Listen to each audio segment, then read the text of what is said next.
네, 이번엔 전국 이슈 분석해 보겠습니다. 윤석열 대통령이 취임 한 달을 맞아 오늘 국민의힘 지도부와 첫 오찬 회동을 가졌습니다. 또 민주당에선 우상호 의원을 위원장으로 하는 새 비대위원회가 공식 출범했습니다.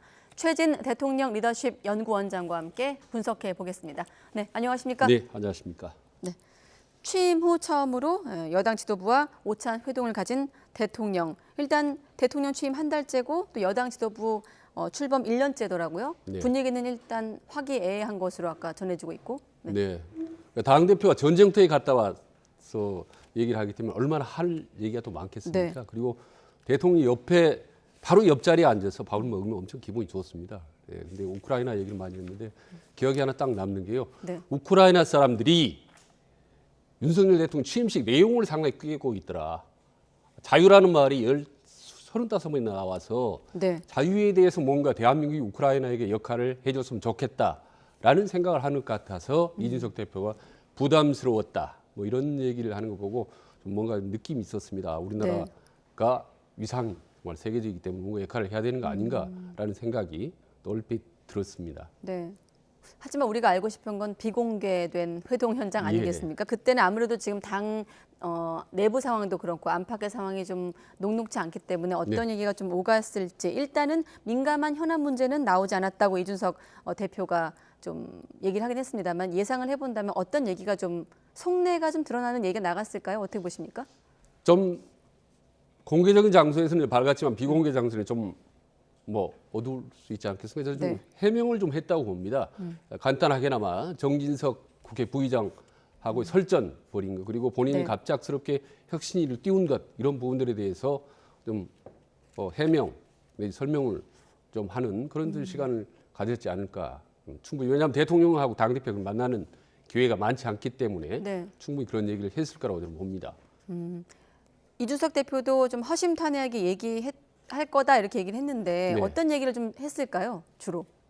그러니까 방금 말씀드린 지금 온 나라를 뒤엎게 하고 있는 지금 당 대표하고 국회 부의장 또 같은 당 소속이 있던 사람들이 설전을 벌이는 건 이건 여권 내부 분열이다, 뭐 대통령의 부담이다 이런 부분에도 온통 언론 종편을 다뤘기 때문에 이 부분에 대해서 상당히 좀 본인이 좀 상세하게 본인의 입장을 좀 설명을 하지 않았을까 그런 생각이 듭니다. 그래서 대통령한테도 기자들의 질문이 그런 쪽으로 이어졌습니다. 여기에 대한 대통령 생각은 어떨까요? 한번 들어보시죠. 여당 갈등이 점입 작용인데 갈등이 있습니까? 정치라는 게 늘 뭐 그런 거 아니겠어요? 그리고 대통령은 국가의 대통령이지 무슨 당의 수장도 아니고 당 문제는 좀 이렇게 지켜보는 것이 맞는 것 같습니다. 네, 갈등이 있습니까?라고 기자한테 오히려 질문을 했거든요. 예, 그러니까 좀 통 큰 면모를 보여준 거 아니겠습니까? 물론 몰라서 물어본 건 아니겠습니다만. 예, 그렇습니다. 예, 답변이 그리고 원래 통도 크시지만 상당히 통 크게 대답했는데 어느 한쪽으로 유리불리를 오해를 줄 수 있는 발언을 할 수도 없지 않습니까? 다만 저는 개인적으로 윤석열 대통령 이런 발언을 이렇게 했었으면 어땠을까? 지금은 첫째, 둘째, 셋째도 우리가 민생만 보고 나갈 때라고 생각합니다라고 어떻게 보면 약간의 일침 비슷하게 했었으면 어땠을까 하는 게 개인적인 생각입니다. 왜냐하면 야당의 분열을 못하게 정부 이익분에 분열하는 듯한 모습은 국정 전반에 상당히 그 후유증이 크거든요. 국민들도 불안해하고 근데 그런 부분에 딱 쐐기를 박는 민생 제일주의라는 발언을 부드럽게 슬쩍 한번 툭 던지는 발언 윤석열 대통령이 했었으면 어땠나 하는 생각이 들었습니다. 대통령이 정치가 늘 그런 것 아니냐라고 얘기는 했습니다만 좀 이례적이긴 합니다. 우리가 여러 번 언급했듯이 여당 대표와 또 오선 중진 의원 간의 이런 거친 SNS 설전. 한동안 또 육모방망이가 화두였는데 오늘은 지금 또 어제부터 민들레란 단어가 등장하기 시작했거든요. 자, 갑론을박이 심상치 않은데 이 부분에 대해서 박석원 앵커가 정리했습니다. 네, 뭉치는 국민의힘, 흩어지는 민주당. 지금 정치권은 한쪽에서는 모임을 해체하고 다른 한쪽에서는 모임을 결성하는 작업이 한창입니다. 먼저 흩어지는 민주당 상황부터 보시죠. 지방선거 참패의 책임 소재를 두고 내홍이 이어지자 정세균계 의원 모임, 이른바 광화문 포럼과 이낙연계 의원 모임은 개파의 씨앗이 되는 친목 모임을 해체하겠다고 밝혔습니다. 해체 기자회견 직접 들어보시죠. 광화문 포럼 소속 의원 61명은 더 큰 통합의 정치를 지향합니다. 21년 5월 21일 저희는 광화문 포럼 출범과 함께 담대한 회복과 더 평등한 대한민국을 내걸었습니다. 이제 그 발걸음을 멈춥니다. 오늘 해체를 선언합니다. 민주당의 재건은 당내 모든 계파 정치의 자발적 해체만이 이룰 수 있다.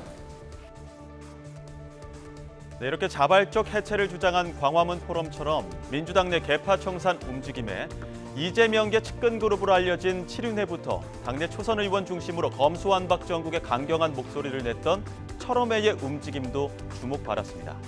반대로 국민의힘은 뭉치는 움직임이 뚜렷합니다. 친문계 인사를 중심으로 한 의원 모임 민들레가 오는 15일 첫 모임을 예고했는데요. 윤핵관으로 알려진 삼선 장제원 의원을 비롯해 김정재, 송석준, 배현진 의원 등 인수위에서 함께한 초재선 의원들이 주축을 이룰 것으로 알려졌습니다.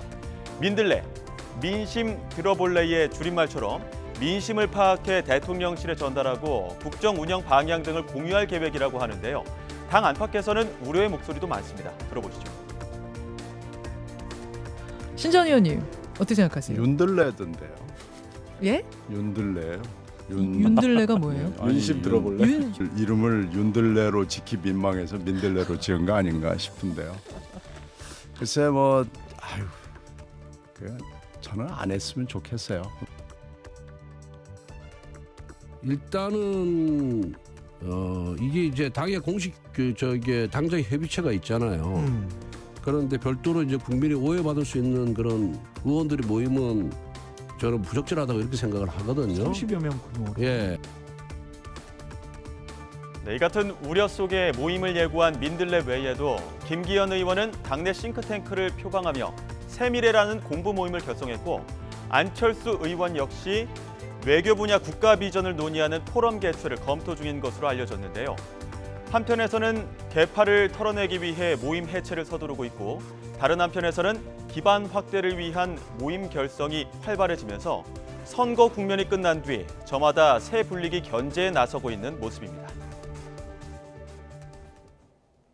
그러니까 뭉치려는 것도 또 흩어지려는 것도 결국에 이제 견제에 나섰다 이런 분석을 이제 박서건 앵커가 한 건데 민주당 얘기는 잠시 뒤로 미루고 먼저 민들레 얘기부터 하겠습니다. 아까 신경민 전 의원이 윤들레라고 하지 않았습니까? 윤심을 들어볼래라고 만들고 싶었지만 민망해서 민들레로 만들었다라는 어떤 해석을 하기도 했는데 그 윤심들이 보는 이 시각도 좀 다르고요. 어떻게 볼 수 있을까요? 그러니까 민들레가 민심 들어볼래 저게 잘못되면요. 네. 민심 들러리 세울래 이렇게 될 수도 있습니다. 네. 이게 지금 대통령이 취임한 지 한 달 남짓 됐는데 대통령과 가까운 국회의원들이 공부 모임을 만든다. 라는 상당히 오해의 여지가 있거든요. 저희 공부만 하느니 혹시 공부 안 하고 다른 거 안 하는지 이렇게 많은 오해와 억측을 만들어낼 수 있기 때문에 그 다른 거에 주목을 하는 거잖아요. 그렇습니다. 네. 그래서 상당히 신중을 기할 필요가 있죠. 아니면 구체적으로 어떤 공부를 하는 건지 외교 공부를 하는 건지 아니면 역사 공부를 하는 건지 구체적으로 명시를 하고 거기에 대해서 뭔가 만들어지려면 그건 또 괜찮습니다만은 저 모임은 상당히 좀 추상적이기 때문에 억측이라든지 의혹이라든지 많은 견제 여지를 만들어낼 수 있다는 점에서 상당히 좀 조심스럽게 만들 필요가 있다. 저 부분이 상당히 신중을 기울 필요가 있다고 봅니다. 자, 이준석 대표는 사조직 가동할 상황이 아니라고 했고 당정대를 이제 많이 구성하는데 당정대 구성에 해당하지 않으면 사조직이다라는 말도 했거든요. 어떻습니까? 지금 여러 갈래 목소리가 특히나 이른바 윤핵관 안에서도 좀 엇갈리고 있는 상황인데 15일 예정대로 발족할 수 있을까요? 그러니까 모임이 하나 출범을 하면요. 일단 회장이 있을 거고 회원이 있을 거고 그다음에 발족식을 할 거고 발족 메시지를 던질 겁니다. 그리고 이후 계속 공부 모임을 하게 되고 말하자면 저 자체가 다양한 행동을 하기 때문에 정치적인 외부 소지를 충분히 받아들일 수가 있는 거죠. 그래서 저는 궁금한 게 6월 15일 날 만약에 여쟁대로 출범을 한다면 저는 대통령이 묵시적인 허락 그랬을 가능성이 높다. 만약 출범 못하면 대통령이 지금은 때가 아니다라고 제동을 걸었을 거라고 저는 봅니다. 그래서 저는 출범할 것인지 말 것인지가 아니라 출범 여부에 따라서 저는 윤석열 대통령이 마음 심증이 어디에 있구나라는 것을 상당히 좀 구체적으로 저는 읽을 수 있다고 봅니다. 그렇다면 그야말로 윤심이 작용할 것이다. 이 모임에도. 그렇습니다. 어떤 형태로든. 왜냐하면 지금 한 달밖에 안 됐는데 대통령이 네. 한쪽 눈 왼쪽만 깜빡하더라도 다 알아.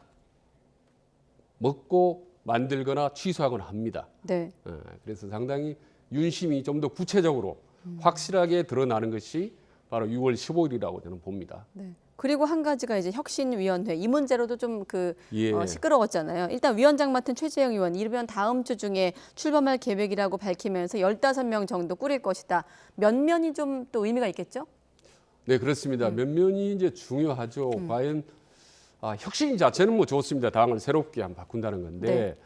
과연 그 면면이 드러나면 저게 국민힘을 구할 수 있는 15명의 구세주가 될지 아니면 저게 15명의 특공대가 돼서 이준석의 춘희부대가 아니냐라는 오해를 공격을 받을 게 될지 네. 드러나게 되겠죠. 그렇기 때문에 15명 면면에 따라서 앞으로 국민힘이 그야말로 파란을 일으키면서 민들레와 한판 승부를 겪게 되는 혁신이 된 민들레의 대결 구도로 갈 것인지 아니면 적당하게 수면으로 가라 앉을지 그 15명이 누가 될지 대단히 궁금합니다.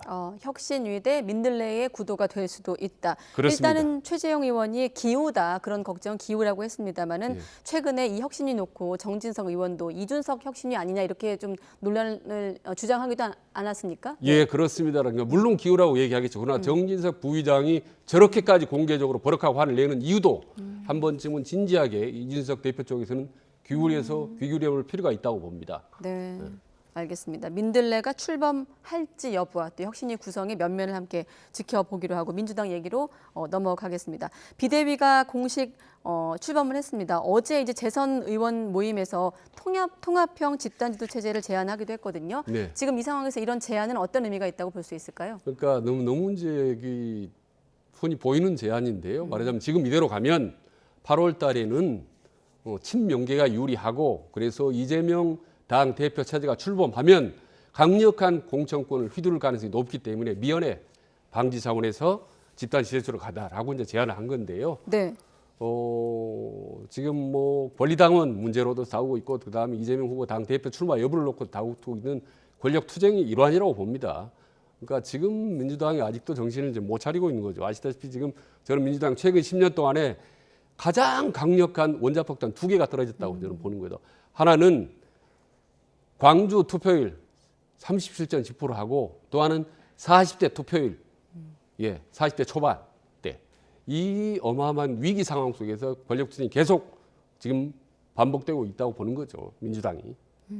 네. 이런 분위기 속에서 나는 정치의 물에 사는 물고기라며 복귀를 선언한 인물이 있습니다.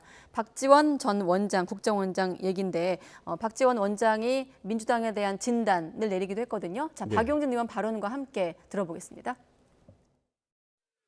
저 같은 사람이 졌지만은 잘 싸웠다. 단결해서 해라. 이렇게 응원은 할 수 있지만 당사자들이 저 짤싸? 말도 잘 지어. 그건 아니죠. 겸손하지 못하잖아요. 지금 뭐 3연패라고 하는데 네. 앞으로 2년 있으면 총선인데 4연패의 길로 가고 있어요. 그걸 하지 마라. 또 해라. 예. 하면은 싸우는 집에 휘발유 끼얹는 거예요. 불타는 집에 어허.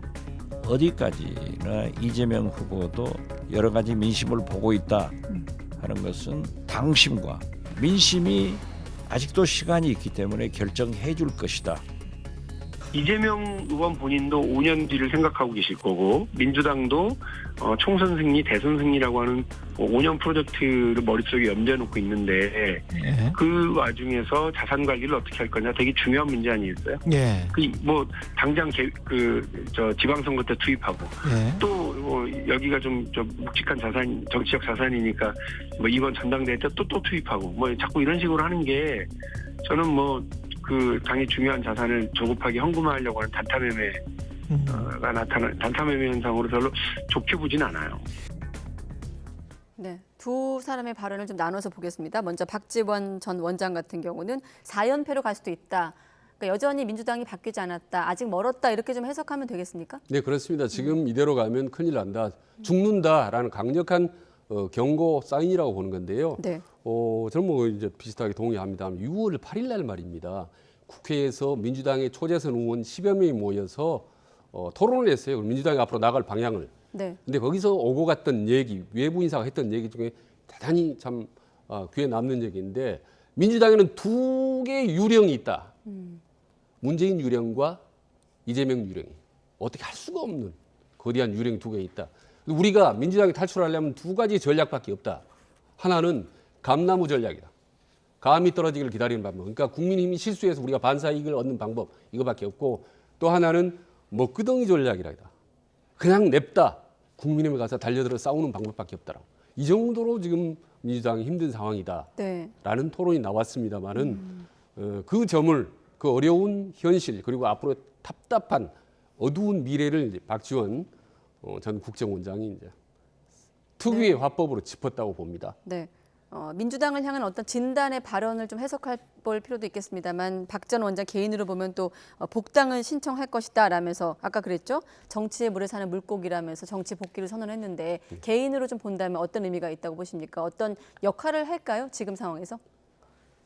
앞으로 할 거라고 봅니다. 왜냐하면 본인이 이제 국정원장으로 해서 본인 스스로의 표현에 의하면 몸이 상당히 근질근질했을 겁니다. 국정원이라는 게 아시다시피 외부 활동을 하면 절대로 안 되기 때문에 네. 근데 이제는 이제 해제됐기 때문에 본인으로서 마음껏 한번 활동을 할 거고 특히 이제 언론에 많이 여기저기 이제 메시지를 던지기 시작하지 않습니까? 네. 그래서 민주당을 위해서도 또 국민을 위해서 나름대로 상당히 좀 강도 높게 강한 행보 뚜렷한 행보를 좀 보일 거라고 봅니다. 네, 강한 행보, 뚜렷한 행보 중에 하나가 또 엑스파일을 언급을 했습니다. 물론 이제 민주당과는 결이 다른 얘기인데 전 국정원장이 이 시점에서 이 얘기를 꺼낸 이를테면 폭탄 발언으로도 분류할 수도 있겠습니다만 이 같은 발언은 어떤 또 정치적 의미가 있을까요? 지난 1997년에 말이죠. 네. 미국에서 유명한 공포 영화가 하나 만들어졌습니다. 우리나라에 잘하는데요. 지금 다시 리바이벌 돼서 만들어서 최근 다시 보고 있습니다. 네. 그 영화 제목이요. 나는 내가 지난 여름에 한 일을 알고 있다. 오랜만에 소환되는 영화 제목이네요. 예, 그렇습니다. 그래서 나는 네. 너희들이 했던 과거의 일들을 다 알고 있다라는 뭔가 무언의 메시지 같다는 느낌을 네. 줍니다. 그래서 이제 저는 뭐 사실 그거보다는 저는 박지원 특유의 또 구단다운 스포트라이트 효과를 기대할 거라고 봅니다. 주목을 받아서 이제부터 내가 본격적으로 박지원이 한번 메시지를 던진다라는 그런 발언을 던지는 가운데 엑스파일을 툭 건드리는 것 같은데요. 참 미묘한 발언이죠, 사실은. 엑스파일. 근데 툭 꺼낸 얘기일까요? 지금 보면 특별법 만들어서 폐기해야 된다. 네. 지금 여기 있는 내용들이 카더라 수준이라 정보지에 불과하기 때문에 폐기하자 이런 좀 구체적인 얘기를 하긴 했거든요. 예, 그건 이제 치고 빠지는 건데요. 저 미묘한 문제입니다. 국정원 60년 있었던 엑스파일을 폐기해야 되는 건데 네. 저게 쉽게 폐기 가능한지 폐기하려면 여야 간에 어떤 협상이 이루어져야 되는지 그리고 지금 윤석열 체제이기 때문에 그 대통령이 어떤 생각을 갖고 있는지 이런 게 이제 중요하죠. 대통령이 결국 마음만 먹으면 작심하면 폐기 파일은 뭐 엑스파일은 폐기할 수 있다고 봅니다. 저는. 이 논의가 연장이 될까요? 지금 보면은 뭐 정치인, 기업인, 언론이 이렇게 거론되기도 했는데 떨고 있는 사람도 있을 것이다. 뭐 이런 얘기도 나오고 있고.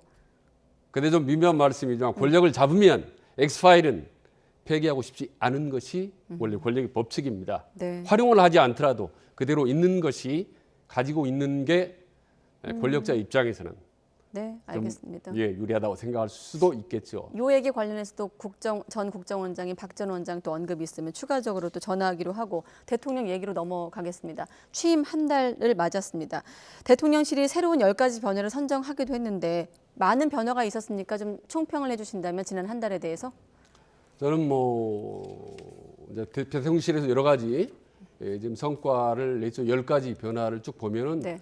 작은 것 같지만 상당히 큰 변화가 있었다. 특히 용산시대 개막 같은 경우는 정말 파격적인 거죠. 그 어느 누구 대통령도 하고 싶어서 못했던 거 저는 1번으로 꼽아 놓을만 하다고 봅니다. 저는 상징성이라는 여러 가지 국민적인 문화, 정치적인 네. 사고를 확 한번 바꿔대는 긍정기라고 보는 거고요. 저는 이제 항상 윤석열 정부가 잘했나 못했나라고 생각할 때는 과거 문재인 정부와 비교를 많이 합니다. 네. 그래서 문재인 정부 초기 되돌아보면 복귀를 해보면 지금 생각나는 거 두 가지는 하나는 적폐청산 바람, 센 적폐청산 바람. 또 하나는 586 운동권 출신들이 전진 배치, 좀 부정적으로 표현하면 도배질, 운동권 도배질했던 기억이 나는데 그런 면에서 본다면 저는 거기에 비하면 상대적으로 긍정적이고 잘 가고 있다. 다만 검찰 출신들이 너무 많이 등용된다라는 부분은 윤석열 대통령이 상당히 깊이 있게 좀 경청을 해야 될 필요가 있다고 봅니다. 네.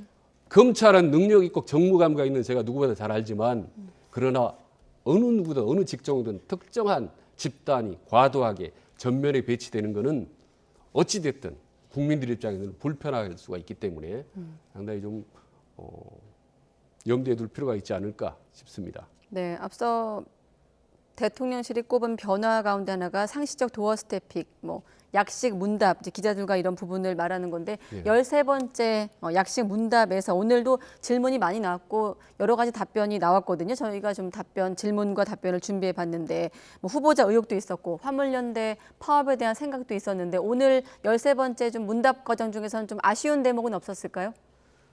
저는 전반적으로 좋습니다. 일단 저 형식을 좀 말씀드리고 싶은데 이른바 이제 미국 백악관식, 일본식인데요. 오고 가면서 편하게 기자들하고 슬쩍쩍 얘기할 수 있다. 특히 중요한 얘기를 아무렇지 않게 툭툭 얘기할 수 있다는 점에서는 상당히 획기적인 변화라고 저는 긍정적으로 봅니다. 다만 윤석열 대통령이 기자들 앞에 서는 것은 기자가 아니라 국민 앞에 서는 겁니다.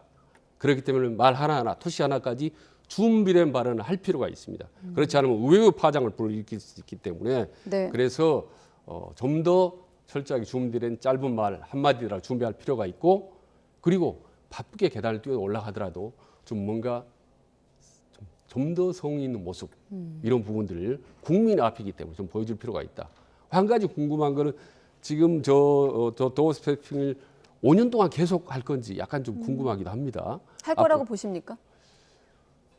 지금으로서는 이제 할 거라고 보는데 과연 5년 동안 저렇게 내내 할 수 있을지 아니면 뭔가 좀 방법을 택할지 개인적으로 좀 궁금하기도 합니다. 앞으로 그리고 더 힘든 상황도 올 텐데 그때도 그래 똑같이 기자들 앞에 얘기할 것인지 이런 부분에 대해서 앞으로도 중장기적으로 어떻게 할 건지도 좀 염두에 두고 좀 했으면 좋겠다라는 생각이 듭니다. 형식 자체는 좀 파격 행보로 볼 수 있겠습니다만 어제 김종인 전 위원장도 화법에 대한 문제를 좀 언급하기도 했고 오늘 같은 경우도 지금 교육부 장관 후보자 음주운전 문제에 대한 대통령 답변에 대해서 좀 아쉽다는 지적도 있고 또 파업 문제도 노사 문제는 자율적으로 풀어야 된다는 좀 원론적인 수준의 답변이 나오면서 일부 논란이 있기도 하거든요. 내용적으로 본다면. 네, 그렇습니다. 그래서 대통령 가볍게 본인의 속마음을 슬쩍슬쩍 얘기했지만 받아들인 사람 국민이나 언론 입장에서는 그걸 대개 비중을 두기 때문에 생각지도 못했던 파장을 불러일으킬 수도 있습니다.